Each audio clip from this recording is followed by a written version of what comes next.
आकाशवाणी मुंबई. भक्ती सोनटक्के प्रादेशिक बातम्या देत आहे. ठळक बातम्या. विकसित भारत आणि विकसित महाराष्ट्रासाठी एकत्रितरित्या काम करण्याचं प्रधानमंत्री नरेंद्र मोदी यांचं आवाहन. वाशिम जिल्ह्यात पोहरादेवीत बंजारा विरासत संग्रहालयाचं लोकार्पण. प्रधानमंत्री किसान सन्मान निधी आणि प्रधानमंत्री नमो शेतकरी महासन्मान निधीचा पुढचा हप्ता वितरित. लाडकी बहीण योजना बंद करण्याची कोणामध्येही हिंमत नाही. विविध निर्णयांमुळे राज्य सरकार लाडकं सरकार झाल्याचं मुख्यमंत्री एकनाथ शिंदे यांचं प्रतिपादन. अहमदनगरचं नाव अहिल्यानगर करणारी अधिसूचना राजपत्रात प्रसिद्ध. आरक्षणाची 50% मर्यादा हटवणं आणि देशात जातनिहाय जनगणना करण्याचं लोकसभेतले विरोधी पक्षनेते राहुल गांधी यांचं आश्वासन. आणि राज्यातून मान्सूनचा परतीचा प्रवास आजपासून सुरू. सर्वजण एकत्र राहून विकसित भारत आणि विकसित महाराष्ट्रासाठी काम करू असं आवाहन प्रधानमंत्री नरेंद्र मोदी यांनी आज वाशिममधल्या पोहरादेवी इथं केलं. राज्यातल्या डबल इंजिन सरकारनं नागरिकांच्या विकासासाठी अनेक निर्णय घेतले आहेत. नदी जोड प्रकल्पाचा शेतकऱ्यांना फायदा होईल असं ते म्हणाले.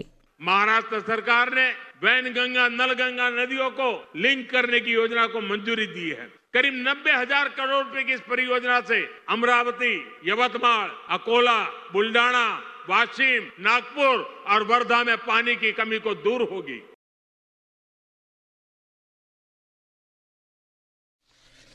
प्रधानमंत्री किसान सन्मान निधीच्या 18व्या आणि प्रधानमंत्री नमो शेतकरी महासन्मान निधी योजनेच्या 5व्या हप्त्याचं वितरण प्रधानमंत्र्यांनी आज केलं. तसंच कृषी पायाभूत सुविधा निधी अंतर्गत 1,920 कोटी रुपयांचे 7,500हून अधिक प्रकल्प त्यांनी राष्ट्राला समर्पित केले. 9,200 किसान उत्पाद संघ एफपीओ देश को समर्पित किए गए हैं. अभी कृषि के लिए कई इंफ्रास्ट्रक्चर प्रोजेक्ट का भी लोकार्पण हुआ है. इनसे कृषि उत्पादों के स्टोरेज, प्रोसेसिंग और प्रबंधन की क्षमता बढ़ेगी. ये सारे प्रयास किसानों की आय बढ़ाने में मदद करेंगे. शेतकऱ्यांना सिंचनासाठी दिवसा वीज पुरवठा करणाऱ्या 19 मेगावॅट क्षमतेच्या 5 सौर ऊर्जा प्रकल्पांचं लोकार्पण प्रधानमंत्र्यांनी केलं. छत्रपती संभाजीनगर, नांदेड, अकोला, बुलढाणा आणि कोल्हापूर जिल्ह्यात हे सौर प्रकल्प आहेत. हे सौर ऊर्जा निर्मिती प्रकल्प उभारायला मदत करणाऱ्या 411 ग्रामपंचायतींना प्रधानमंत्र्यांनी 20,55,00,000 रुपये विकास निधी दिला. त्यापूर्वी बंजारा विरासत संग्रहालयाचं उद्घाटन त्यांनी केलं. या 4 मजली संग्रहालयात बंजारा समाजाची माहिती देणारी 13 प्रदर्शनं आहेत. प्रधानमंत्र्यांनी यावेळी जगदंबादेवी आणि सेवालाल महाराजांचं दर्शन घेतलं. तसंच बंजारा समाजातल्या मान्यवरांची भेट घेतली. यावेळी बोलताना त्यांनी बंजारा समाजातल्या संतांच्या योगदानाची आठवण काढली. यावेळी त्यांनी काँग्रेस आणि महाविकास आघाडी सरकारवर कठोर शब्दात टीका केली. महाविकास आघाडी सरकारनं शेतकऱ्यांच्या विविध योजनांमध्ये, सिंचन प्रकल्पांमध्ये अडथळे निर्माण केले असा आरोप त्यांनी केला. राष्ट्रीय लोकशाही आघाडीचं सरकार विकासासाठी कार्यरत आहे. काँग्रेस नागरिकांना गरिबीत ठेवू इच्छितं असा आरोप त्यांनी केला. यावेळी प्रधानमंत्र्यांनी मुख्यमंत्री लाडकी बहीण योजनेच्या काही लाभार्थ्यांना प्रातिनिधिक स्वरूपात धनादेशाचं वितरण केलं. लाडकी बहीण योजना बंद करण्याची हिंमत कोणामध्येच नाही. राज्य सरकारनं घेतलेल्या विविध निर्णयांमुळे आपलं सरकार हे लाडकं सरकार झालं आहे असं प्रतिपादन मुख्यमंत्री एकनाथ शिंदे यांनी केलं. आजचा दिवस आनंदाचा असून सुवर्ण अक्षरात लिहून ठेवण्याचा आहे. यामुळे खऱ्या अर्थानं बंजारा समाजाची काशी इथं उभी राहिली असं मुख्यमंत्र्यांनी सांगितलं. पोहरागडला भेट देणारे नरेंद्र मोदी हे पहिले प्रधानमंत्री आहेत असं उपमुख्यमंत्री देवेंद्र फडणवीस म्हणाले. उपमुख्यमंत्री अजित पवार यांनी या संग्रहालयाचं, त्यातल्या दर्जेदार कामाचं कौतुक केलं. सर्वांनी हे संग्रहालय पाहायला यावं असं आवाहन त्यांनी केलं. मराठीला अभिजात भाषेचा दर्जा दिल्याबद्दल सर्वांनी यावेळी प्रधानमंत्री नरेंद्र मोदी यांचे आभार मानले. मृदा आणि जलसंधारण मंत्री संजय राठोड यांनी यावेळी बोलताना बंजारा समाजाच्या हितासाठी विविध मागण्या केल्या. राज्यपाल CP राधाकृष्णन यांच्यासह अनेक मान्यवर आणि नागरिक यावेळी उपस्थित होते. ठाण्यात 32,800 कोटी रुपयांच्या विविध विकास प्रकल्पांचं उद्घाटन आणि पायाभरणी आज संध्याकाळी प्रधानमंत्र्यांच्या हस्ते होणार आहे. ठाणे शहरात होणाऱ्या मुख्यमंत्री महिला सक्षमीकरण अभियान कार्यक्रमाला ते उपस्थित राहणार आहेत. ठाणे वर्तुळाकार मेट्रो आणि मुंबईत घाटकोपर जवळच्या छेडानगरपासून ठाण्यातल्या आनंदनगरपर्यंतच्या पूर्वमुक्त महामार्गाच्या विस्तारित भागाची पायाभरणी प्रधानमंत्री करतील. याशिवाय नैना अर्थात नवी मुंबई विमानतळ प्रभावित अधिसूचित क्षेत्रातल्या विकासकामांच्या पहिला टप्पा, ठाणे महापालिकेच्या नव्या इमारतीचं भूमिपूजनही प्रधानमंत्री करतील. बीकेसी ते आरे दरम्यानच्या मेट्रो 3चं उद्घाटन प्रधानमंत्र्यांच्या हस्ते होणार आहे.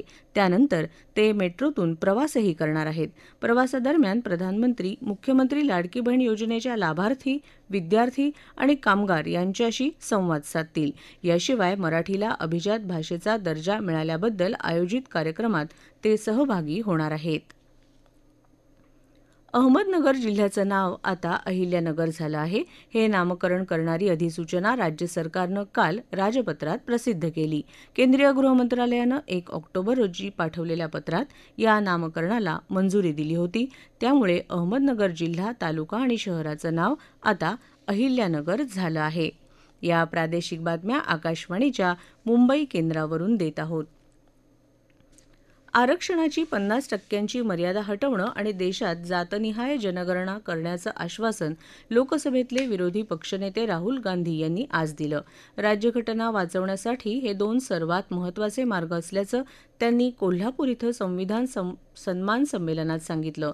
जातनिहाय जनगणना हा देशाचा एक्सरे आहे आणि यासंबंधीचा कायदा आम्ही संसदेत मंजूर करून दाखवू, अशी ग्वाही त्यांनी दिली. तत्पूर्वी कोल्हापुरातल्या कसबा बावडा इथं छत्रपती शिवाजी महाराजांच्या पुतळ्याचं अनावरण राहुल गांधी यांनी केलं. छत्रपती शिवाजी महाराजांच्या विचारधारेचं आजच्या काळातलं प्रतीक म्हणजे भारताची राज्यघटना आहे. ही विचारधारा महाराष्ट्राच्या मातीनं जनतेनं घडवलेली आहे. शिवाजी महाराज, शाहू महाराज यांच्या विचारातून राज्यघटना साकारली असल्याचं प्रतिपादन त्यांनी यावेळी केलं. शिवरायांच्याच विचारधारेचा संघर्ष आज राज्यघटना संपवू पाहणाऱ्या विचारधारेशी सुरू आहे, असं त्यांनी नमूद केलं. स्वातंत्र्यवीर सावरकर यांच्याविषयी लंडनमध्ये कथित वादग्रस्त वक्तव्य केल्याप्रकरणी काँग्रेस नेते राहुल गांधी यांना पुण्याच्या विशेष न्यायालयानं समन्स बजावलं आहे.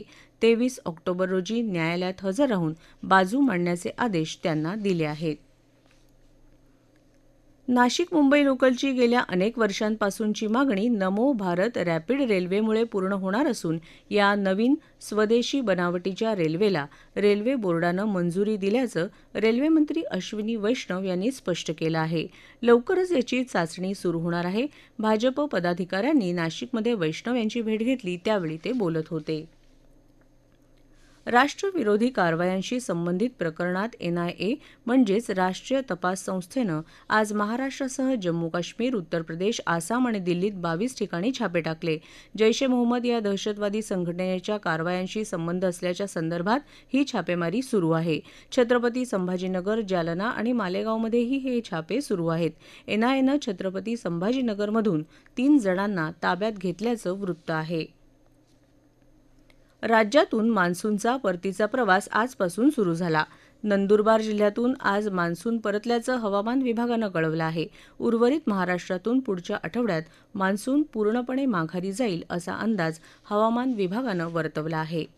हरियाणा विधानसभेच्या सर्व 90 जागांच्या निवडणुकीसाठी आज मतदान सुरू आहे. दुपारी 1 वाजेपर्यंत अंदाजे सरासरी 36% मतदानाची नोंद झाली होती. या निवडणुकीसाठी 1031 उमेदवार रिंगणात आहेत. इराणी चषकासाठी मुंबई आणि शेष भारत यांच्यात उत्तर प्रदेशात लखनौ इथं झालेला कसोटी सामना अनिर्णित राहिला. मात्र पहिल्या डावातल्या आघाडीच्या जोरावर मुंबईनं विजेतेपद पटकावलं. हे मुंबईचं विक्रमी 15वं विजेतेपद ठरलं आहे. पहिल्या डावातला द्विशतकवीर मुंबईचा सरफराज खान याला सामनावीराच्या पुरस्कारानं गौरवलं गेलं. संयुक्त अरब अमिरातीत सुरू असलेल्या महिला T20 क्रिकेट विश्वचषक स्पर्धेत आज ऑस्ट्रेलिया आणि श्रीलंका तसंच इंग्लंड आणि बांगलादेश यांच्यात शारजामध्ये सामना होणार आहे. स्पर्धेतला भारताचा पुढचा सामना उद्या पाकिस्तानसोबत होणार आहे. ठळक बातम्या पुन्हा एकदा. विकसित भारत आणि विकसित महाराष्ट्रासाठी एकत्रितरित्या काम करण्याचं प्रधानमंत्री नरेंद्र मोदी यांचं आवाहन. वाशिम जिल्ह्यात पोहरादेवीत बंजारा विरासत संग्रहालयाचं लोकार्पण.